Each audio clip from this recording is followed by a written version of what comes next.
Oi, gente, tudo bom com vocês? Olha eu aqui de volta. E hoje eu vim trazer algumas dicas de leitura, né, de livros sobre períodos históricos, basicamente períodos de guerra, através de um olhar infantil, do olhar das crianças. Vamos lá?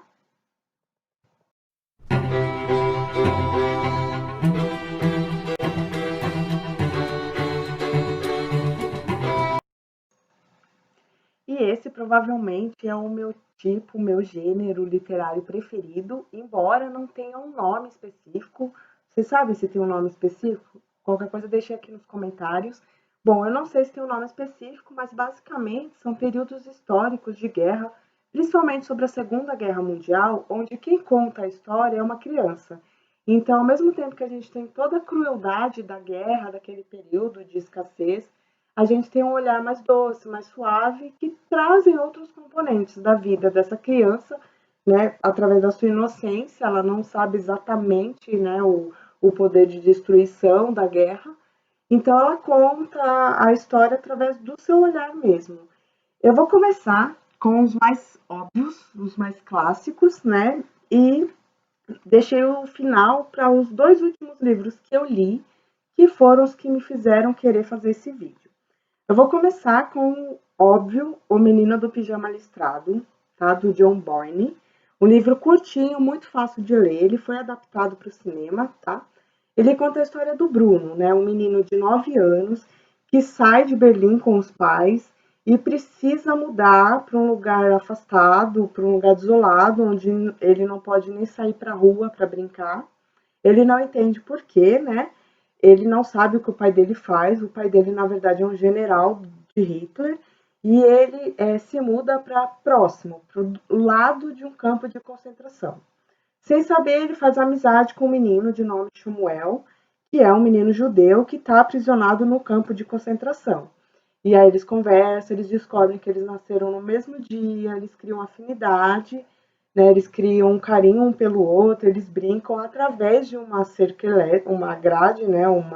Uma cerca, até que o final é bem catártico e eu acho que mostra bastante, assim, nos faz repensar algumas coisas, né? Eu não vou dar spoiler, embora a história seja bastante conhecida, mas vale muito a pena e é impossível não chorar no final desse livro, tá? O segundo, que eu não poderia deixar de falar também, é o Diário de Anne Frank, tá? O nome e o título já diz bastante. São escritos da Anne Frank quando ela tinha 13 anos, durante o período em que ela viveu com a família, né, num sótão para fugir dos nazistas. Né? Ela ficou por quase 2 anos nesse sótão, dividindo um espaço com outras famílias judias. E lá tinha escassez de alimento, escassez de privacidade, escassez de tudo.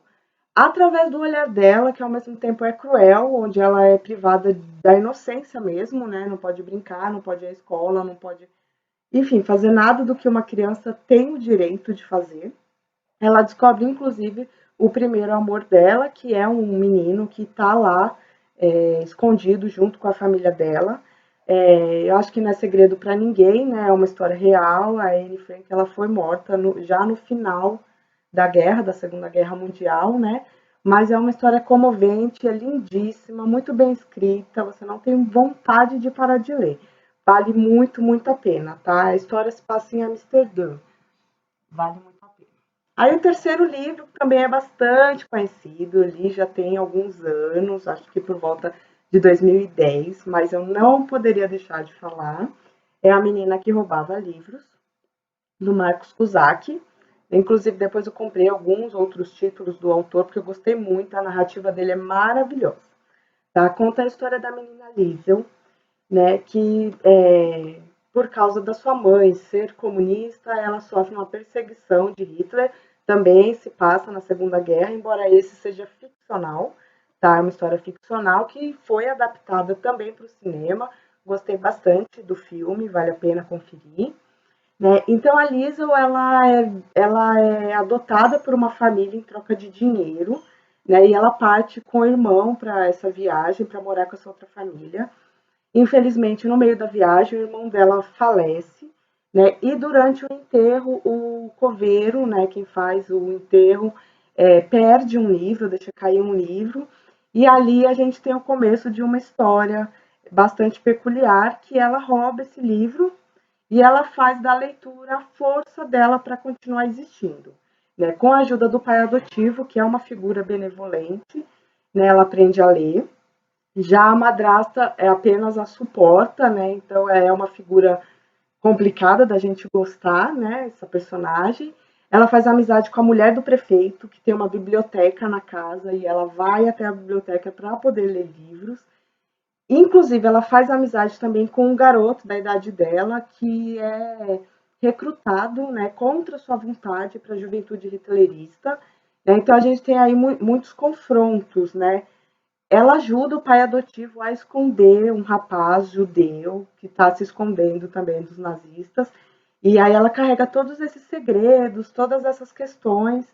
Só que o mais interessante do livro, o mais diferente, é que quem conta a história não é propriamente a Liesel, e sim a morte. A morte que vem buscá-la para levá-la, mas que se encanta por ela e acaba acompanhando a trajetória dela e nos trazendo os acontecimentos. Então é uma leitura muito diferente, é bastante conhecido, mas para quem não conhece, vale muito, muito a pena ler, tá?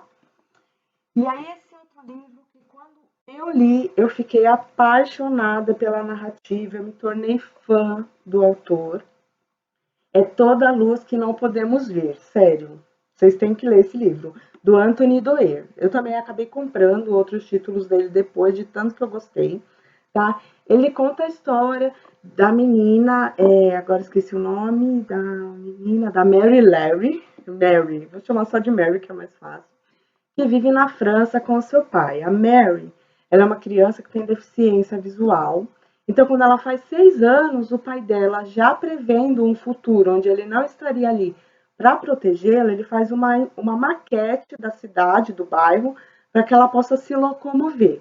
O pai dela trabalha no Museu de História, ele tem todas as chaves do museu, e esse é um ponto muito importante na história, tá? As chaves desse museu aí traz uma série de enigmas, que eu não vou falar para não dar spoiler, mas que é muito bacana.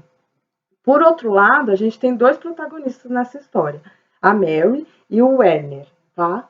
O Werner é um garoto alemão, ele é órfão, né, vive com a irmã, e ele é muito apaixonado por rádios e ele aprende a consertar rádios, o que torna ele fundamental para o Hitler, para o nazismo, ele é recrutado para fazer parte da juventude hitlerista. E aí ele parte para Saint Milo. Saint Milo é onde a Mary mora, e lá eles se encontram e o mundo deles se fundem, porque eles estão em lados opostos, porém eles são crianças, são inocentes, não sabem ainda a crueldade do mundo, e assim, é tocante, é emocionante, vale muito a pena ler, tá? Tem muita história, assim, eu falei só um resumo básico, que o livro tem mais de 500 páginas, tá? Mas é bem legal. Espero que vocês possam ler um dia. O quinto livro, eu não tenho ele físico, porque eu li da biblioteca municipal aqui do meu bairro, que é do John Byrne também, é O Menino no Alto da Montanha. Vou só mostrar a foto para vocês, tá? Que ele conta a história do menino Pierrot, tá? O Pierrot fica órfão e ele é forçado a ir morar com a tia Beatriz. Ela é governanta e aí ele descobre que ela é governanta de ninguém menos do que do Adolf Hitler, que é um homem que ele detesta, que ele não suporta, mas com o passar da convivência, do tempo, ele se afeiçoa à figura do Hitler, né? E ele acaba, inclusive, traindo tudo o que ele acreditava antes. Assim, não vou falar muito para não dar spoilers também, mas é muito interessante observar que quando o caráter, né, de uma criança, de um adolescente está se formando, dependendo das referências que essa pessoa tem, é onde o caráter dela se move. Então, assim, é bem chocante, né, o final do livro, vale muito a pena ler, tá? O outro livro que eu queria falar também é A Mala de Hannah, que eu peguei emprestado de um amigo meu. Vou pegar a foto aqui, porque também não tenho ele físico, tá? É uma gracinha, eu li esse livro sem compromisso. Ele foge talvez um pouco, embora a gente está falando de uma criança judia, que eu acho que não é spoiler, ela foi morta durante a Segunda Guerra Mundial, Mas a história basicamente se passa em alguns pontos, né, no presente e no passado. No presente, a gente tem a professora Fumiko, que ela é do Museu de História no Japão, e lá eles estudam o Holocausto, ela e os alunos. E eles ficam muito interessados em conhecer mais a fundo a história dessas pessoas mesmo que foram perseguidas durante a Segunda Guerra Mundial. Então ela entra em contato com o Museu de Auschwitz para pedir alguns pertences, né, alguns objetos desse período. E então ela recebe a mala de Hannah, né, que vem com o nome, a mala de Hannah, órfã. E aí ela vai atrás para descobrir quem foi Hannah, quem foram seus parentes, qual foi a história dela e o fim dela, né, como que foi. É uma história muito bonita, é um livro curtinho, mas vale muito a pena ler, é bem emocionante, tá? O outro livro que eu queria falar talvez fuja um pouco, a gente não vai falar da Segunda Guerra Mundial, a gente já está mais no presente, no Oriente Médio. Eu Sou Malala, eu tenho a foto aqui também, que eu também li esse livro da biblioteca. E a gente vai conhecer a história da menina Malala, que os pais dela sempre incentivaram ela a estudar, né? Só que a gente tem uma questão aí do extremismo mesmo islâmico, de que as mulheres não tenham esse direito à educação. E ela principalmente o pai dela, né, vão contra isso e ela continua estudando mesmo contra, mesmo correndo risco mesmo de morte, até que ela é baleada no ônibus escolar, indo para a escola por grupos extremistas talibãs. E aí ela e a sua família precisam fugir desse local depois que ela sobrevive milagrosamente. Tá? A Malala ela é bastante conhecida no mundo mesmo, fazendo uma campanha firme, muito bonita pela educação. Acho que vale a pena conhecer a história dela. E aí agora eu deixei os dois últimos livros, que foram os que eu li recentemente para o final, que eu li eles em e-book, então também não tenho eles aqui comigo, mas eu vou mostrar. Ele tem até continuação, esse livro, tá? É A Guerra que Salvou a Minha Vida, da Kimberly Bradley, tá? Ele é maravilhoso, já tinha ouvido falar bem dele, gente, mas eu queria que todo mundo pudesse ler, porque ele é incrível. Ele conta a história da menina Ada, de 10 anos de idade, durante o período da Segunda Guerra Mundial. Quando a gente vê esse título, A Guerra que Salvou Minha Vida, a gente, a princípio, não entende o que isso poderia significar, como assim, mas no decorrer da história a gente tem a resposta óbvia. A Ada, ela tem uma deficiência física, né? Ela tem o tornozelo torto, então ela não consegue andar. E a mãe dela nunca deixou, nunca permitiu que ela saísse de casa. Ela tem um irmão mais novo, James, de 7 anos, então a única coisa que ela pode fazer é ficar vendo o irmão brincar da janela, né, e cuidando dele. A mãe deles é muito carrasca, é uma pessoa bem cruel, assim, é impossível sentir empatia por essa mulher. Embora eu tente evitar isso, mas não tem como, gente. E aí a Ada, quando começam os bombardeios na cidade, né, de Londres, eles decidem fugir, ela e o irmão, para o interior, né? Algumas famílias estão mandando seus filhos para o interior e ela vai junto com essa turma, mesmo sem a autorização da mãe. E lá ela acaba sendo adotada por uma mulher que a princípio não queria adotar, não queria os dois. E ao longo da história a gente descobre o porquê. Muito bonito, esse personagem é maravilhoso, gostei bastante. E aí lá a Ada descobre que a deficiência física dela não a impede de nada. Ela deixa de ter medo, ela e o irmão, né? Eles sofriam maus tratos da mãe, então lá eles aprendem que eles podem ser amados, que eles podem ser livres. E aí a gente tem animais também para completar essa história lindinha, né? Que é o cavalo, que a Ada se afeiçoa, e o gato, que o James se afeiçoa. Vale muito a pena. Gostei muito, assim, eu fiquei apaixonada, tanto que é um dos meus livros favoritos. Tá? E o último que eu li semana passada é o Diário de Miriam. Tá? O Diário de Miriam conta a história da guerra da Síria, tá? Em Alepo. Ela e a família moravam lá.